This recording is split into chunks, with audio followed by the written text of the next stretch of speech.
di sini saya sudah menyediakan 2 tempat kursi duduk. Pilihlah salah satu. Ketika kamu duduk di sana, kamu itu merasa nyaman nanti untuk dikonseling. Mau duduk di mana? Saya pilih di sini. Silakan duduk. Baik, makasih. Apakah saya boleh duduk di sana? Ya boleh di sini. Terima kasih. Gimana kabarnya hari ini? Alhamdulillah baik. Tadi kegiatan sehari-harinya sekarang lagi sedang apa?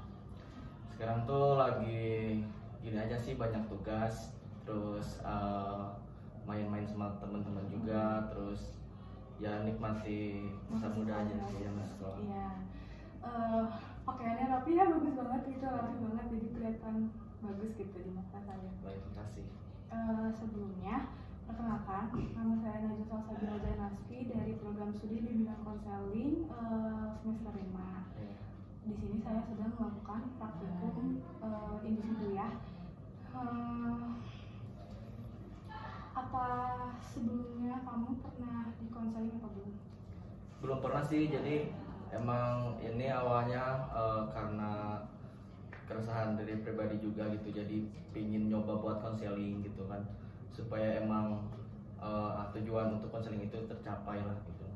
Baik, berarti Anda sebelumnya belum pernah melakukan sesi konseling. Iya. Oke. Ada pertanyaan belum sebelum di konseling kali ini? Enggak sih, cukup. Ya. Baik, izin menjelaskan dulu ya. Apa sih pengertian konseling? Konseling adalah sebuah bentuk bantuan dari seorang konselor untuk konseling. Nah, konselornya itu saya, konselingnya itu Anda. Saya akan berusaha membantu ataupun meringankan permasalahan yang sedang Anda alami, seperti itu ya. Dimengerti? Mengerti. Ada yang mau ditanyakan? Jelas sih. Di sini juga ada asas kerahasiaan dan asas keterbukaan. Di mana apa itu asas kerahasiaan? Asas kerahasiaan adalah di mana ketika Anda bercerita terhadap saya tidak akan memberikan informasi Anda ke siapapun kecuali izin Anda terlebih dahulu. Lalu asas keterbukaan. Asas keterbukaan adalah Anda sebagai klien itu harus terbuka terhadap saya agar kita itu bisa melakukan sesi konseling ini dengan baik. Mengerti? Ngerti. Ada yang ingin ditanyakan? Cukup sih. Oke. Saya sudah melihat tujuan konseling Anda dan sudah melihat dasarnya yang sudah Anda kirim terhadap saya. Lalu di sini juga ada kontrak waktu, di mana di sini mengontrak waktunya dari 30 menit sampai 45 menit saja. Apa bersedia? Bersedia. Oke. Saya juga di sini izin merekam. Boleh. Ya. Lalu nanti sedikit menulis tentang cerita Anda. Apa diizinkan? Sangat diizinkan. Oke. Jika video konseling ini maksudnya siapa aja yang boleh tahu video konseling ini itu selain Anda dan saya, seperti orang tua kah, teman-teman kah, atau cukup Anda berdua? Cukup berdua sih, soalnya emang ini tuh konteksnya lebih ke hal negatif gitu, jadi supaya agak menyebar. Oh, berarti cukup Anda dan saya. Yeah. Ya, nanti kalau misalkan saya butuh untuk itu saya izin dulu ya. Ya, boleh. Terima kasih ya.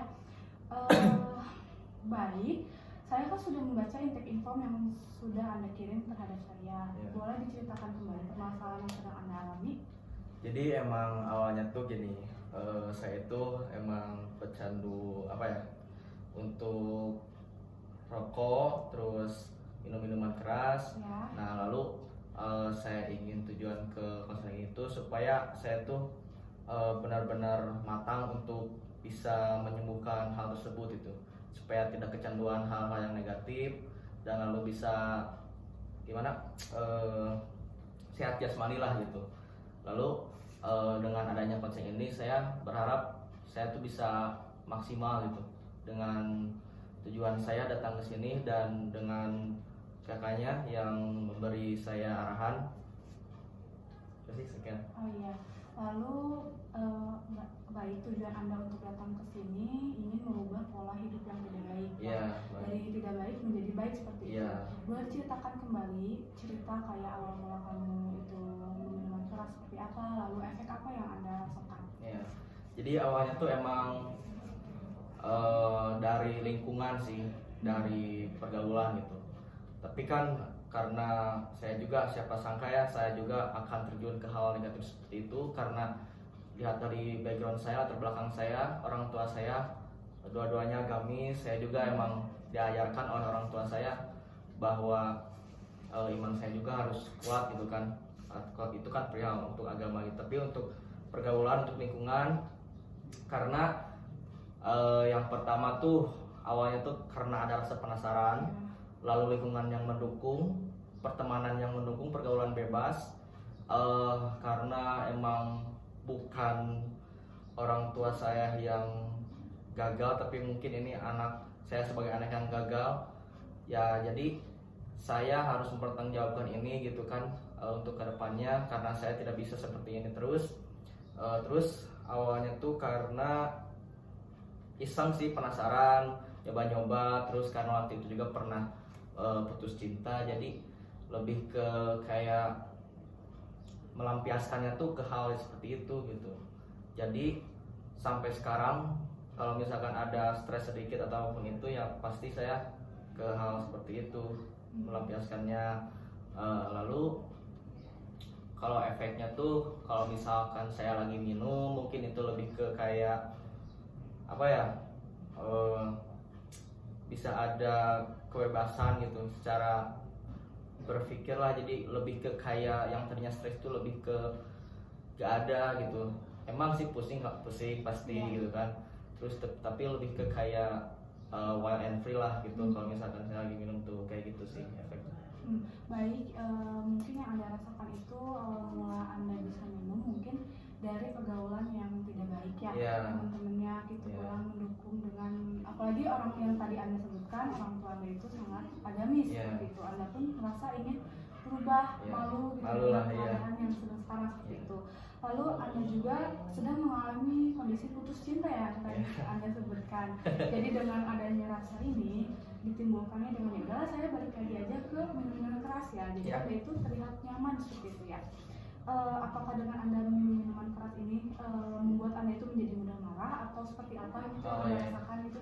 Yang saya rasakan sih emang ya untuk ke mental berpengaruh, lebih ke kayak kalau misalkan kan saya kecanduan nih, misalkan kalau enggak minum tuh kayak enggak pede depan orang-orang tuh, terus lebih ke kayak emang apa ya, enggak bisa terkontrol gitu. Terus efeknya juga lebih ke cara berpikir, terus kayak lemot gitu kan. Terus amit-amitnya jangka panjangnya tuh kan alkohol tuh bisa membutakan mata. Nah maka dari itu saya juga tujuannya supaya memberhentikan alkohol tuh supaya tidak seperti itu.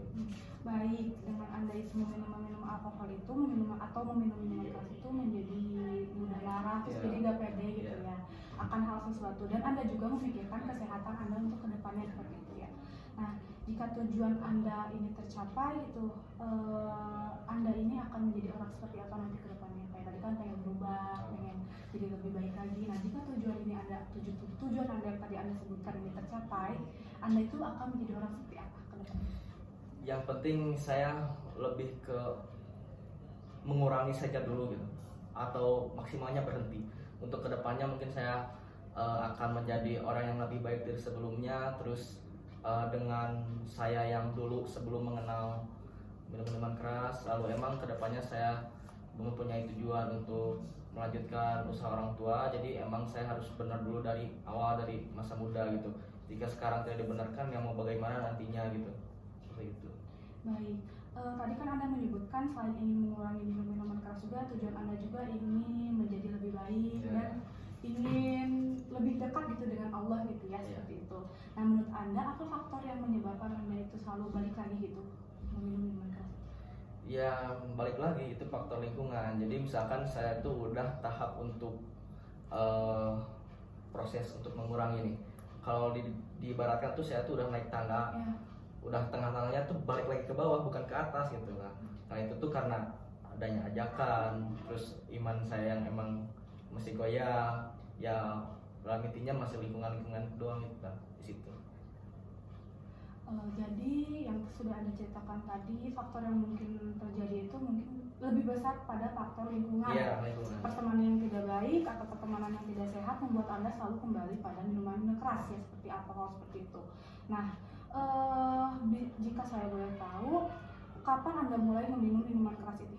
Pada sejak kapan, di mana? Gitu. Boleh. Pada saat waktu kelas 1 SMA, lalu itu tuh waktu emang bener-bener main malam lah gitu. Jadi yang tadinya saya tidak mengenal hal tersebut gitu kan, pada awalnya langsung dikenalkan, langsung mungkin saya karena penasaran dicicip. Emang pada awalnya saya ngerasa ini tidak enak gitu. Terus karena saya juga lagi ada pikiran dan ya yang tadi putus cinta ya, gak mungkin saya cobain gitu.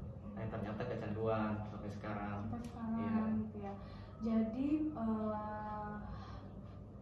saat minum minuman keras itu dari kelas 1 SMA. Iya.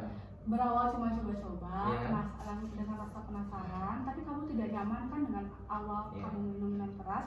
Namun dengan ditambahnya ada putus cinta yang sudah tadi Anda jelaskan, itu Anda jadi meneruskan gitu ya, karena ada efek yang membuat Anda tenang. Seperti itu ya. Iya betul. Oh, baik. Nah, Betul. jika saya boleh tahu juga, alasan besar apa yang membuat Anda selalu terjun ke dalam minuman keras ini? Alasan yang benar? Yang selalu, maksudnya alasan Anda itu yang selalu, yaudah saya balik lagi gitu ke minum minuman keras ini, alasan Ya karena gini, kalau misalkan saya sedang ada masalah atau apapun itu, saya itu bingung untuk melampiaskannya gitu. Karena emang faktor kecanduan juga gitu. Lalu walaupun emang saya sudah ditekankan untuk dekat pada agama saya gitu, tetapi jika lingkungan saya tidak mendukung ya mau bagaimana juga gitu sih. Baik, alasannya mungkin karena kurangnya iman Anda gitu, dan lingkungan yang tidak mendukung. Itu sangat berat ya, yang sudah Anda lewati gitu kan. Lalu pada situasi apa Anda meminum minuman keras, dan di mana gitu awal mula Anda meminum minuman keras ini? Pada waktu malam minggu sih, saya kan kalau keluar setiap malam minggu ya. Terus di rumah teman saya, karena rumah teman saya sedang kosong juga. Terus ada teman saya yang emang ngide gitu, dia buat beli sesuatu. Saya nggak berani gitu kan tadinya untuk membelinya juga gitu. Lalu ya buat apa juga, karena nggak lama juga kan saya tuh mau pulang waktu itu. Nah dari situ sih gitu kan kejadiannya. Awal mulanya dari situ. Oh, dari maming atau ya bahasa Palunya Maya begitu. Terus di saat pada situasi rumah teman Anda itu sedang kosong. Jadi nyuri waktu. Nyuri waktu, terus ada teman Anda yang mengusulkan, udah beli minuman ini aja. Nah seperti itu ya. Jadi berawal anak namanya batu seperti itu. Seperti itu ya.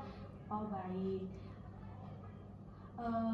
Ada tidak kelebihan dan kekurangan yang Anda rasakan ketika Anda itu meminum minuman keras ini, seperti apa kalau kelebihan pada saat minum tuh ya saya lebih ke tenang sih gitu. Pikiran yang tadinya mumet jadi gak ada, tapi itu pun hanya saat gitu kan. Lalu lebih ke percaya diri, terus mental menjadi menggebu-gebu lah. Terus lebih bebas ya.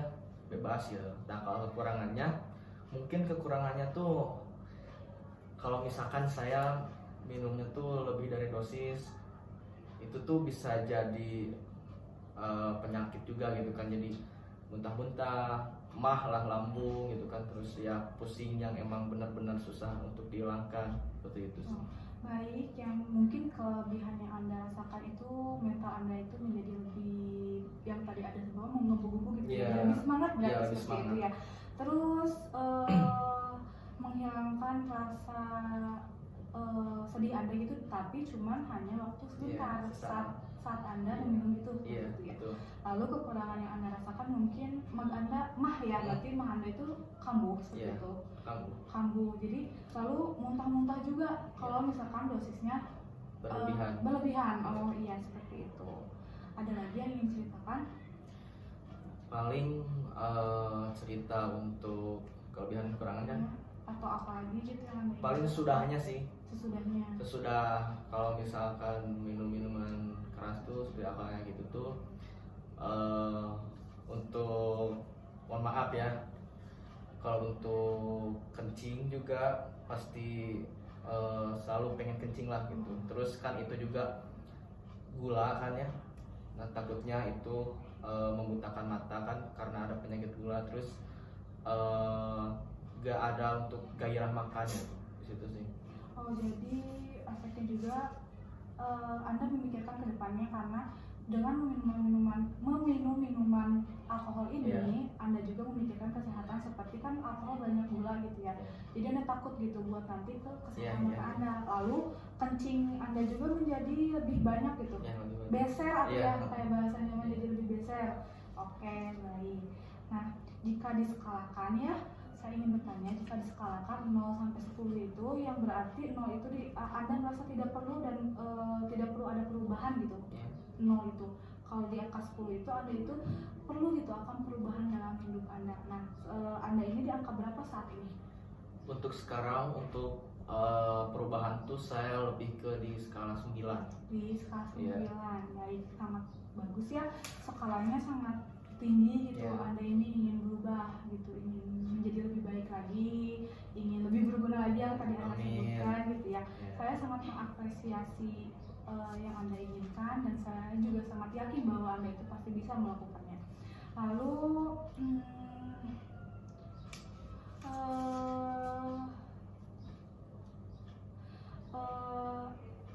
berarti Anda juga merasa penting untuk melakukan perubahan ya, dan kenapa ingin di angka 9 itu?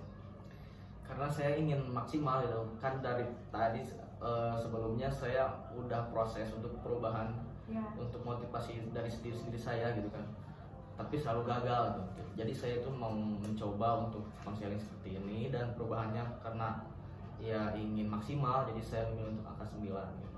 Oke, sangat bagus ya, sangat tinggi juga, alasannya juga sangat bagus. Lalu Anda juga menyadari ya bahwa perilaku Anda ini perlu untuk dirubah seperti itu. Ya, oke. Jika kita skalakan kembali dari 0 sampai 10, di mana 0 itu Anda sangat tidak percaya diri untuk berubah dan 10 itu Anda itu sangat percaya diri untuk berubah gitu. Di mana Anda skalanya? Untuk motivasi lebih ke 1 sih gitu. Berarti Anda ini merasa tidak percaya diri ya? Kalau boleh tahu itu kenapa Anda tidak percaya diri? Iya, karena itu jadi mungkin gak tahu dari efek juga ya. Jadi kalau misalkan saya tuh kayak lebih ke harus dibantu gitu supaya bisa percaya diri tuh. Kalau misalkan sendiri tuh lebih ke nantinya udah percaya diri ya goyah lagi seperti itu sih. Jadi saya coba untuk konseling ya, semoga bisa membantu berarti target yang ingin Anda capai.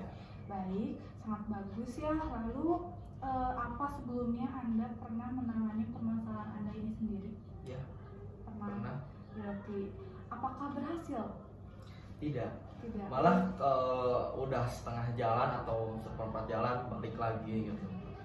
Boleh ceritakan bagaimana Anda mencoba untuk menangani permasalahan Anda ini seperti apa? Ya, boleh. Jadi dari hal kecil mungkin saya udah menjauh dari lingkungan teman-teman saya gitu kan. Jadi saya itu untuk main pun seperlunya gitu. Tapi emang karena dari diri saya juga pribadi gitu kan, pengaruhnya gitu kan. Terus untuk iman saya pun gitu saya udah mencoba untuk diperkuat gitu kan. Ya ibaratkan udah setengah jalan nih gitu kan. Tetapi ada saat momen kalau misalkan saya lagi goyah dengan ada masalah atau apapun itu maupun asmara, ya saya kembali lagi gitu. Karena ya saya juga bingung saya mau melampiaskan seperti apa gitu. Karena emang sakit hati saya yang cukup berlebih gitu. Jadi ya saya akan balik lagi ke hal negatif seperti itu. Baik, yang Anda ceritakan tadi itu mungkin kembali lagi seperti awal gitu. Anda itu sudah berusaha gitu.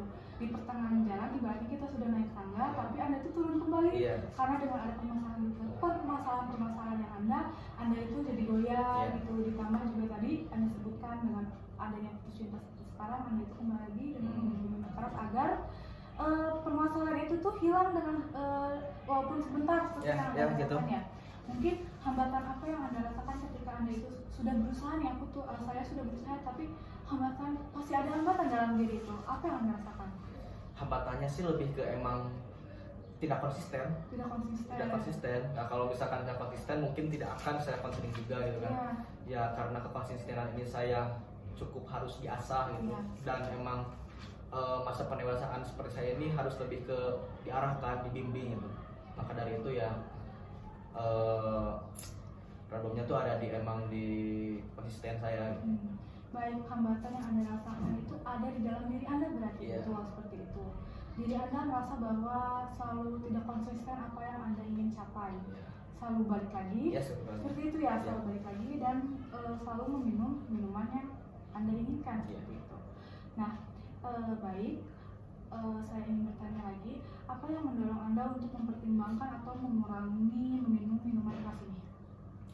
Saya untuk mempertimbangkan sih lebih ke emang diri saya pribadi. Saya berpikir saya akan sampai kapan akan seperti ini gitu kan.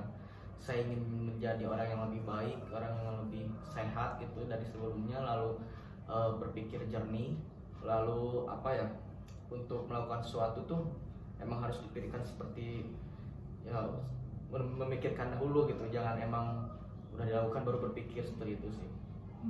Baik, dorongan yang Anda pertimbangkan atau mengurangi minuman keras ini mungkin ingin menjadi orang lebih baik ya, yang tadi Anda sebutkan, menjadi lebih baik lagi dan mengurangi minuman keras gitu pada saat Anda itu merasa depresi atau stres gitu lagi terhadap permasalahan ini seperti itu.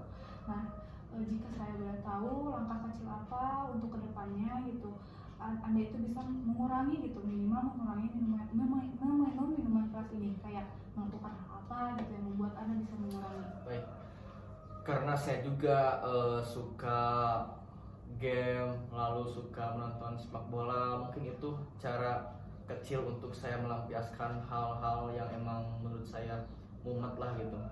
Nah, mungkin dengan cara saya memperbanyak menonton pertandingan sepak bola atau game, bermain game, yaitu ada langkah kecilnya lah dari saya gitu kan, untuk mengurangi hal-hal yang negatif. Seperti itu sih. Untuk kedepannya mungkin Anda ingin mengurangi meminum ini itu dengan cara bermain game seperti itu ya, lalu menonton sepak bola. Seperti itu. Kalau misalkan boleh tahu, game apa yang sering Anda gunakan ketika Anda itu Anda itu merasa bahwa diri Anda itu tidak berharga gitu?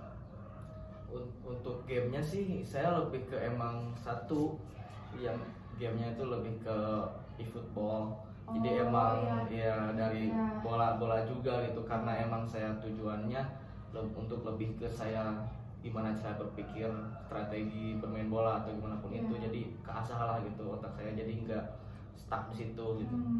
Baik, sangat bagus ya. Mungkin game juga sama seperti yang Anda tadi sebutkan, suka menonton sepak bola. Mungkin kedepannya Anda bisa menerapkan gitu, kayak gimana, kayak misalkan udah nih saya lagi misalkan lagi di stadion menontonnya, mungkin dengan cara Anda bermain game ini bisa meringankan permasalahan yang Anda alami. Betul.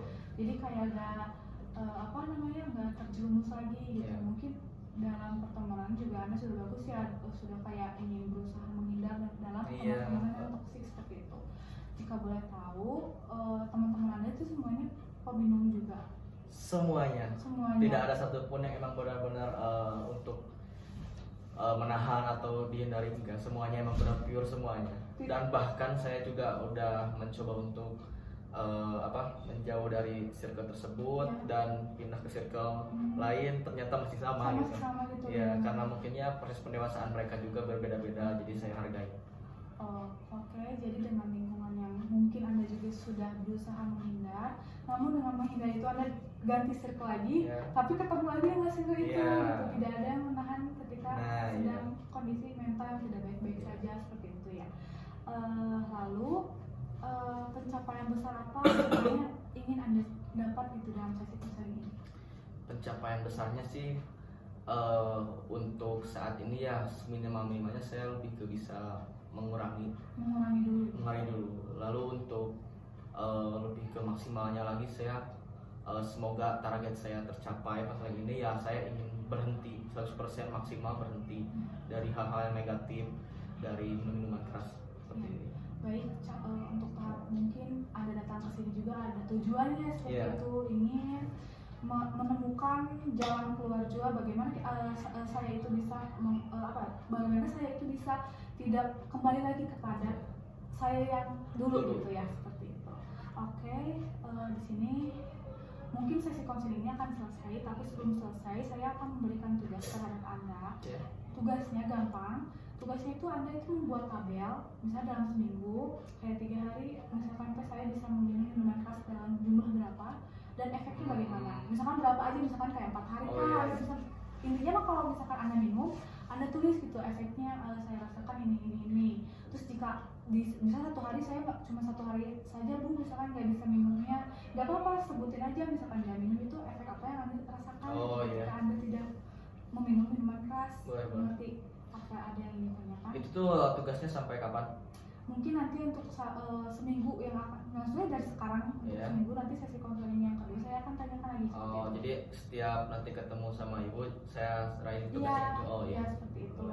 Jadi tugasnya seperti itu apa? Mengerti? Mengerti, sangat mengerti. Jadi ketika Anda minum seperti apa, ketika Anda tidak minum seperti apa, seperti itu. Mengerti. Oke. Saya ingin bertanya lagi. Boleh. Tadi kan sebelum sesi konseling ini berjalan gitu dengan saya, apa yang Anda rasakan di dalam hidup Anda? Sebelum saya datang ke sini. Iya, sebelum Oke. Lebih ke saya semangat sih, karena emang ini tujuan untuk diri saya pribadi, untuk membenahi diri saya pribadi. Jadi saya harap akan bermanfaat bagi saya. Jadi saya semangat ke sini gitu. Jadi enggak emang biasa aja atau gimana pun ya, semangat saya datang ke sini.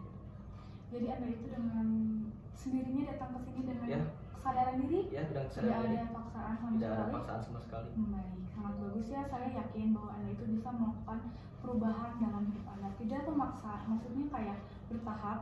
Karena kan semua manusia tidak bisa mengupgrade dirinya cepat gitu. Saya yakin dan saya percaya bahwa Anda itu 1 tangga, 2 tangga, tiap langkah Anda itu step by step seperti itu, progresnya pasti bisa gitu. Dan saya itu meyakinkan Anda itu ke depannya bisa menjadi lebih baik lagi. Amin. Iya, seperti itu. Nah, sebelum sesi konseling ini dimulai, apakah ada yang ingin Anda ceritakan lagi? Baik, cukup sih kalau dari saya seperti itu.